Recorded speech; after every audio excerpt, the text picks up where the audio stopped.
magdi-deliver na ako. So, ayan. Magdi-deliver tayo ng catalog. Sa ibang barbershop. Saan ka pumunta? Sa Willachi. Ano ka pumunta? Hindi ko alam mo nito. Tapos, hello kabayan! Always think positive! Good morning po! Ayan, busy tayo sa umaga. Magluluto tayo ng mga almusal tsaka babaunin nila.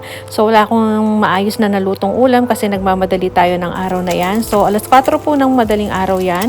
Maaga ako nagising kasi araw ng pagde-deliver ko yan. Kaya yan lang po yung mga nailuto ko. Ayan, nagluto tayo ng 2 itlog lang kasi walang pasok si panganay. So, si Bunso lang naman tsaka si Mr. ang papasok. Tapos, ayan, may spam tayo. Yung galing kay Kumari yan.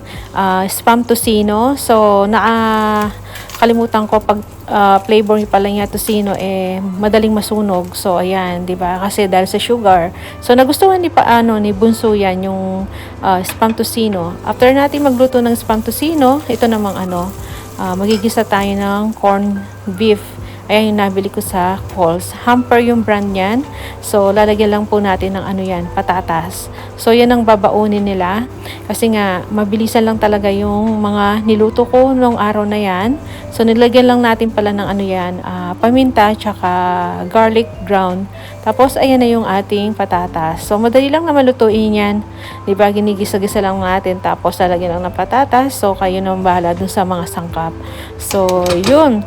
Habang papalambutin natin yung patatas natin dyan sa ating corned beef, sa kabila naman ay magluluto tayo ng yung aking leftover na giniling. So, yan. May leftover tayong giniling dyan.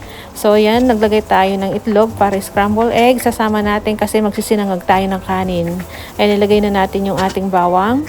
Nagdagdag pa ako ng konting mantika. Tapos, ayun na yung rice. Leftover nating rice, ayan, para hindi masayang din yung leftover nating giniling. Ganyan ang ginagawa ko. So, para makain siya, 'di ba? So, yan ang magiging almusal nila.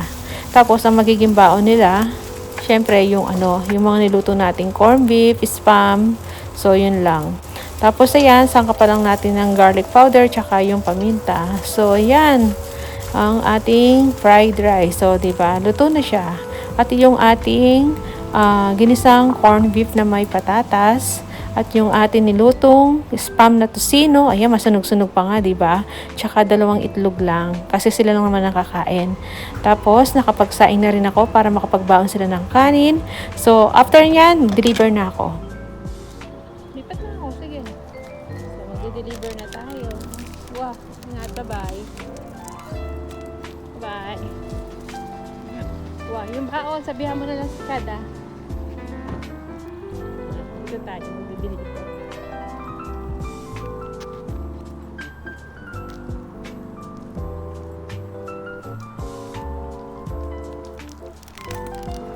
So, ayan, magdi-deliver na ako.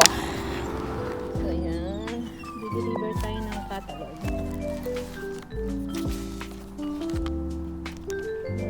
Tapos ko naiwan ko. Naiwan ko siya.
So, ayan. Gandang hapon na. Narinig ko na yung sakyan. Nandiyan na si Mr. Are. So, tinawag ako ni Bunso. May kalibre siyang Domino's na naman. Nag-order siya. Hindi ko alam na order pala to. Kaya pala tumunog yun sa, ayan. Tumunog yun sa pintuan. Sabi ko, parang may tao sa harapan nga. Tapos lumabas si Bunso, sabi niya, Ma, nandito na. Ang alin, sabi ko, yung order daw niya. Kaya lang, half lang daw yung binayaran niya. Libre yung kalahati. So, kaya pala umorder. So, itong kanyang in-order. Ano ba to?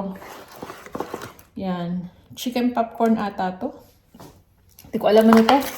Tapos, ito yung 2 pizza. Kagabi, galing kami sa Costco, di ba? Kakapizza lang namin. Yan na naman. Ay, bawas na. Ito, masarap to.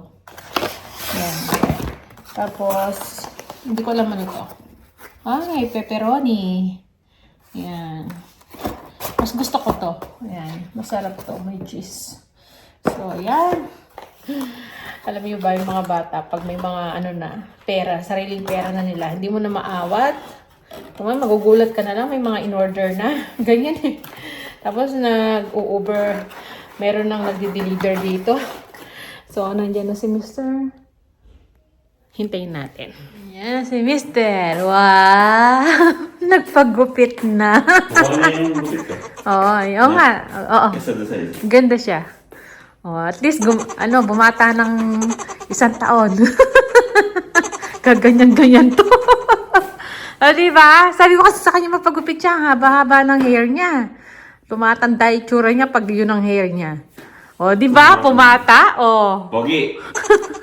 Oo, siyempre. Pogi naman nung pe. Habol-habol ka nga. Huwag kayong magdugtog-dudugtungan pa eh. Ayun may libreng si Bunso. Nagpa-pizza.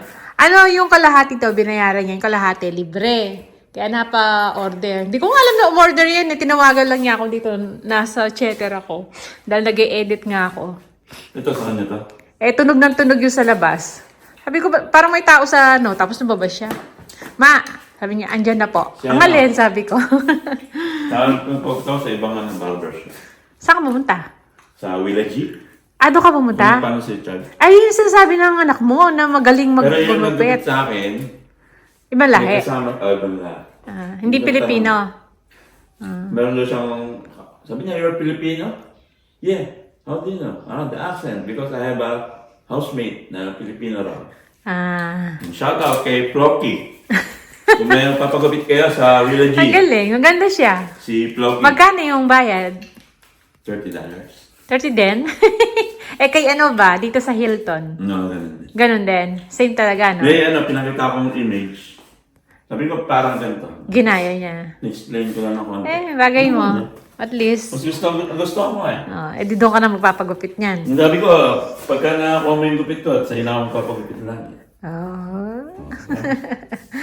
Wala na. Teraman. Kain na tayo. Pogi ah. Oo na! Ang kulit nito. Kulit ni Mister. So, yan, makain na kami. I-edit ko to. Ano ka ba? Sige na. Kain na. Mag-merienda na. At ako nag-edit. Iyan ako muna. Lagyan ko ng ads. Tapos, i-publish ko na. Yung carpet na may nakasampay pa doon. Parang okay nga siya. Makikita ko ng carpet. Parang okay muna siya. Ayun, tinanggal ko yung carpet. Parang siya. Nilabhan ko yung carpet. Nilagyan ko lang ng winash ko lang ng Lumabas sabon. tuloy yung ganda ng tiles. Oo. Ayan. Winash ko lang ng sabon. Di ko naman siya binaras kasi nga baka magkatagtag. Carpet. Ang carpet. Ayan, para bumanglang. Although, ini-sprayan ko naman siya ng Hindi natin lumutan yung aircon. pang carpet. Namatay na 5:30. So, yun. Kaya nga nakaganyan ako, nilamig ako sa aircon. Oo nga no. Ba't sabi na nakaganyan ka? Hindi, nilamig ako. Kaya sinipon pa nga ako, oh. Sorry Ase. Bahing ako ng bahing, kamo. So, yan na po yung vlog natin. Maraming salamat. Kita-kita na tayo sa masusunod na video. See ya.